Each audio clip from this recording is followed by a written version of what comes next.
So you ready to get going? Okay. So what I'm demonstrating tonight is how to take this modern frame and engine out of the Foose truck, which is exactly the same wheelbase as the 50 Ford pickup. You don't have to change a thing. You just there's a couple of little tricks in the process, but it's a really fun time to be alive because this frame is essentially a flat frame. There's a little rise here and a little bump here for the independent front suspension, but this frame will fit under all the 50s and 60s Chevrolet pickups. So you can change it to a Chevrolet engine. This frame will fit under the new Suburban. There's and if you want to change the wheelbase, all you have to do is I'll show you on the frame here.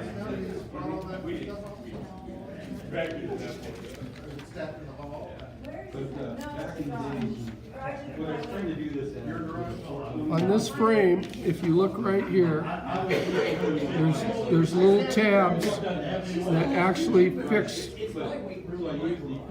the axle length. The front end is already established. All you have to do is shave these little pins off the back of the frame and move them forward or move them rear to either shrink the wheelbase or lengthen the wheelbase. And then change these little blocks here for the pour length. And you can just move it up and down the frame. And you can make this modern front independent suspension frame and a more modern rear end fit pretty much any pickup that you make in a model. You can put this modern frame under it. Okay, so the Foose frame comes with disc brakes and these more modern large size wheels. So essentially everything I'm telling you is right here. So you can just take one of these and it'll walk you through how to convert this frame to this body. So what I did was you can build the frame straight up.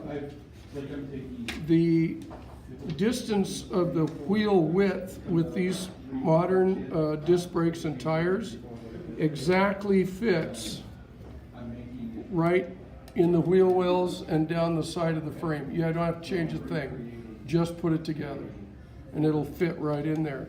The only thing you have to do on the body is notch this little panel here because this frame sets lower into the model than the stock frame. Okay? So when you put this on, it's literally just a small pressure fit, and that's the stance you get right out of the frame and kit. All I did was notch the back under the frame, and that's the stance you get.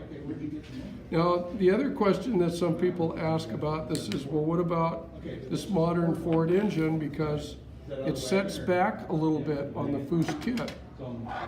So I said, well, let's see what we get. So I put it in its stock position.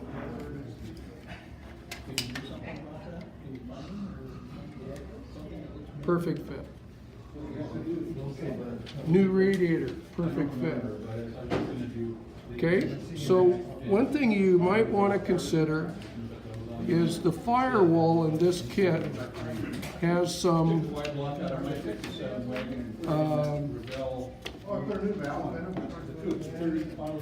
in the 50 Ford kit, the firewall has some kind of molding little pieces on it. All I did on mine was I just filed it completely flat, glued it in place, and then molded in the seam, and it looks like a custom firewall. And then you don't bump this back valve cover. There is a little molded piece right here that if you don't file it off, it will interfere with the valve cover. But if you just smooth that off, no problem. Yeah, and so it just sets really, really nice. There's not a lot of alteration to it. The next thing that you want to consider is the stock frame, the stock interior fits up into the cab section, so it will clear your frame distance, but you have to do a little tunnel work here. Okay? So what I did was, the stock frame comes, or the stock interior comes in pieces. See, where's the pieces? Here we go. Comes with a floorboard. The Foose kit has the same molded floorboard, but it's just modern and flat. And so what I did was I used this as a pattern for the Foose interior, which is square, because the 56 Ford cab is square. This cab's angled. So what all I did was I cut the 56 Ford bottom with the same angle, and so I'm going to get a nice custom interior, and it fits all the way right up in there and clears the frame, the new frame, and it has the bell housing that clears the engine. So that solved that problem. The one thing that this gives you the option of is if you narrow the dash by 1/4 of an inch, it fits, and you get a nice 56 Ford dashboard and a 54.